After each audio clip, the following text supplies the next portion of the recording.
Good evening. Life, liberty, and the pursuit of happiness.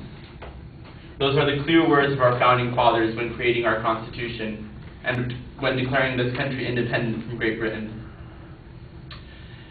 When they say this, they mean that the main goal of a government is to protect the life, liberty, and the pursuit of happiness of a person, of a citizen of this country.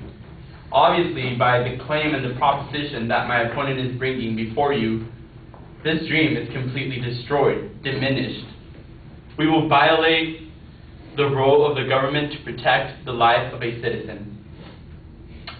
Now, I am going to try to convince you why they are wrong, and I am going to first convince you they're wrong by arguing that the proposition that they're bringing before you won't work.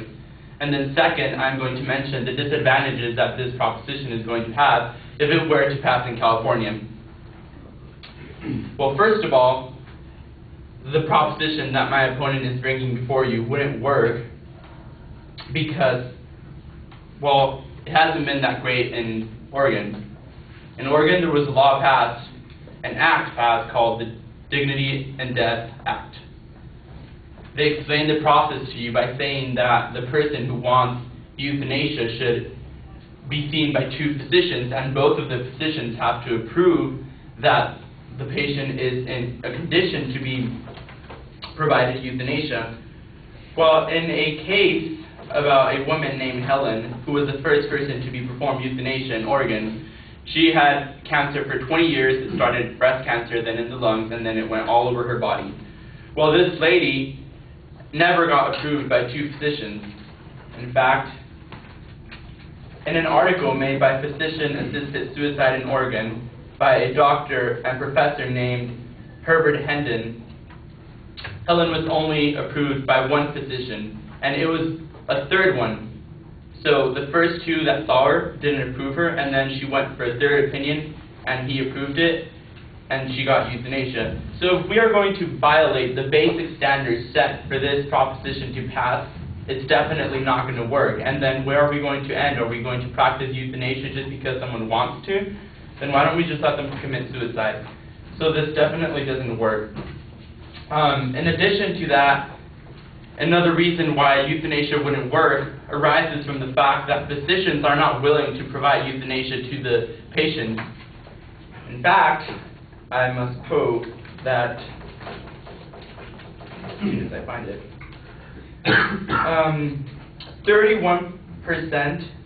21% had a religious, of the physicians had a religious objection of the euthanasia procedure, and 31% had an objection just because it was against their morals.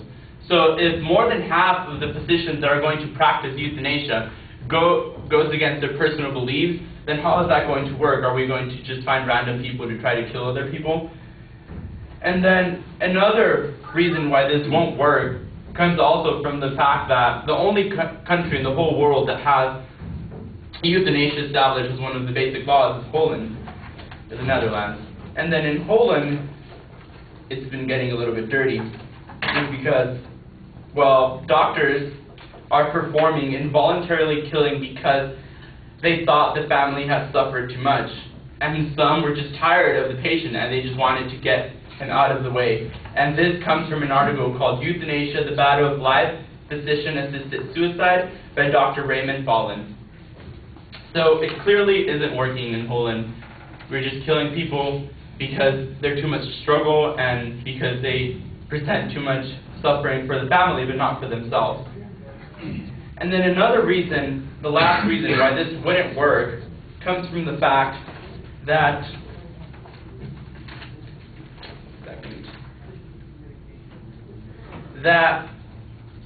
patients do suffer when they are put in a procedure of euthanasia. It's not like they're just going to be killed and then it's not going to hurt them. In fact, 20% of the people who were put into euthanasia suffer, or physician-assisted suicide, suffer from pain the first 24 hours before they are killed. They are suicide-assisted, and during the process, it takes them up to 4 to 5 hours to die.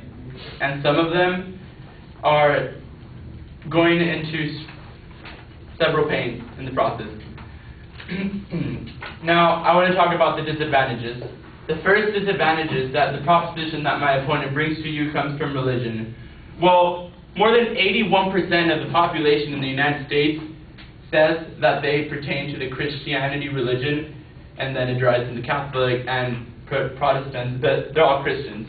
And it is clearly against the Bible to practice euthanasia.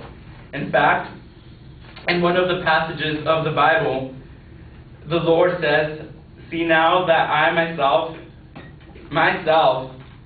is the only God that will put people into death and bring people into life."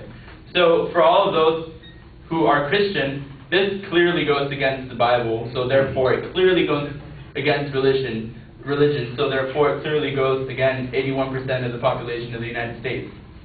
Lastly, my opponent Nick made an argument about the Hippocratic Oath and how it is not relevant anymore. Well, every doctor, before they receive their doctor's degree, they have to say the Hippocratic Oath. And the Hippocratic Oath says, as I quote, "Will I continue to keep this oath unviolated, may it be granted to me to enjoy life and to practice of the art, respected by all men in all times. But I trespass, violate the oath, and I will give no deadly medicine to anyone, even if asked." So clearly it goes against this oath. At this point, I have nothing more. Thank you.